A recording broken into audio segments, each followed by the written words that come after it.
नमस्कार साथियों, स्वागत है आप सभी का अपने YouTube channel DC geography classes में।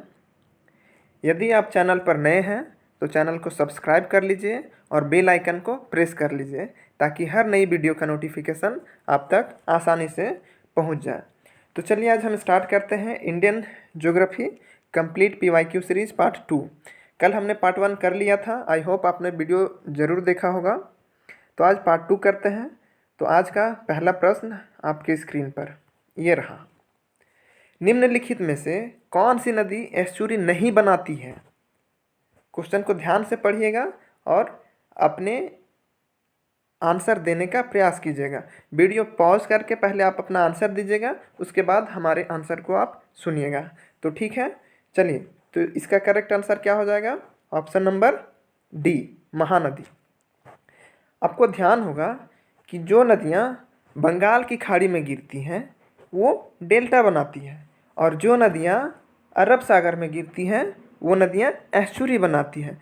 तो आप देख लीजिए कि नर्मदा, ताप्ती और मांडवी, ऊपर की तीनों नदियाँ ये अरब सागर में गिरती हैं, तो ये डेल्टा ना बनाकर एस्चुरी बनाती हैं। जबकि महानदी बंगाल की खाड़ी में गिरती है तो ये एस्चुरी ना बनाकर डेल्टा बनाती है। So correct answer option number D. Next question ध्यान से पढ़िएगा। भारत के किस क्षेत्र में दंडकारण्य स्थित है? दंडकारण्य क्या है? एक प्लेट्यू है, पठार है, ठीक है। तो इसका करेक्ट आंसर क्या हो जाएगा? ऑप्शन नंबर बी, दक्षिण पूरब में। आप इमेजिन करिए कि दंडकारण्य के क्षेत्र जो है वो कहाँ है इंडिया में। तो आपको ध्यान होगा ये उड़ीसा और छत्तीसगढ़ के क्षेत्रों में विस्तृत है। उड़ीसा का कोरापुट और कालाहांडी तथा छत्तीसगढ़ का बस्तर क्षेत्र इसके अंतर्गत आता है। तो आप भारत का मैप देखिए और उसमें आप खुद अनुमान लगा लीजिएगा कि ये किस क्षेत्र में आता है। तो ये दक्षिण पूर्व में आता है, ठीक है। Next question, question number 3। Shiva Samudram जलप्रपात किस नदी पर स्थित है, निर्मित है? सिंपल क्वेश्चन है। तो करेक्ट आंसर क्या हो जाएगा? Kaveri, option number D. Kaveri नदी पर ही शिव समुद्रम जलप्रपात स्थित है, ठीक है। नेक्स्ट क्वेश्चन, निम्नलिखित में से किस राज्य में कार्डमम पहाड़ियाँ स्थित है? ध्यान से क्वेश्चन पढ़िएगा, ठीक है। इसका करेक्ट आंसर क्या हो जाएगा? केरल और Tamil Nadu, option number A is correct. तो केरल और तमिलनाडु में ही कार्डमम की पहाड़ियाँ स्थित हैं। इसका विस्तार केरल और तमिलनाडु राज्य में ही पाया जाता है। नेक्स्ट क्वेश्चन,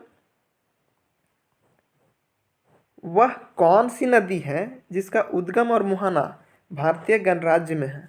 क्वेश्चन को ध्यान से पहले पढ़िएगा और तो इसका करेक्ट आंसर क्या हो जाएगा? Option number A, Godavari. अब गोदावरी का उद्गम स्थल आप लोग को पता होगा कि ये महाराष्ट्र के किस ज़िले से? तो नासिक ज़िले से निकलकर और बंगाल की खाड़ी में अपने जल को प्रवाहित करती है, यानी विसर्जित करती है। तो option number A is correct answer, ठीक है। आप मैप में ज़रूर इन नदियों को देखिएगा। नेक्स्ट क्वेश्चन, दक्षिण भारत की सर्वोच्च शिखर का नाम क्या है? बहुत ही ये रटा रटाया हुआ क्वेश्चन है, तो आप अपना आंसर दीजिए। इसका correct answer option number D, Anai Mudi. अब इन चारों का हाइट आप देखें तो अनाई मुडी का आपको पता होगा 2695 मीटर, ठीक है। अगर आप महाबलेश्वर का देखें तो महाबलेश्वर 1438 मीटर है। उसके बाद अगर महेंद्रगिरी को देखें तो ये 1501 मीटर है, और वहीं दोदा बेटा का देखें तो ये 2637 मीटर है। तो option number D is correct, ठीक है। नेक्स्ट क्वेश्चन, पूर्वी घाट और पश्चिमी घाट डैश डैश पर मिलती है, मीन्स कहाँ पर मिलती है? ये भी इम्पॉर्टेंट क्वेश्चन है। आप पीजीटी और टीजीटी का पेपर उठाकर देख लीजिए, प्रीवियस ईयर न जाने कितने बार ये क्वेश्चंस पूछे गए हैं। तो ये बहुत ही इंपॉर्टेंट क्वेश्चंस हैं, आप इन्हें ध्यान से करिए। तो इसका करेक्ट आंसर क्या हो जाएगा? पूर्वी घाट और पश्चिमी घाट जिस जगह पर या जिस पहाड़ी पर मिलती है उसे हम लोग नीलगिरी की पहाड़ी कहते हैं। ठीक है। सो नेक्स्ट क्वेश्चन, भारत का सबसे बड़ा प्राकृतिक भौगोलिक क्षेत्र कौन सा है? सबसे बड़ा प्राकृतिक भौगोलिक क्षेत्र पूछ रहा है, मीन्स फिजियोग्राफिक दृष्टिकोण से कौन सा क्षेत्र सबसे बड़ा है? तो करेक्ट आंसर क्या हो जाएगा? ऑप्शन नंबर ए, प्रायद्वीपीय पठार।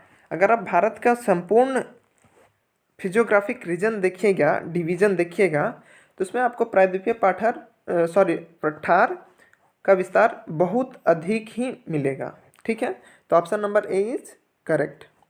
Next question,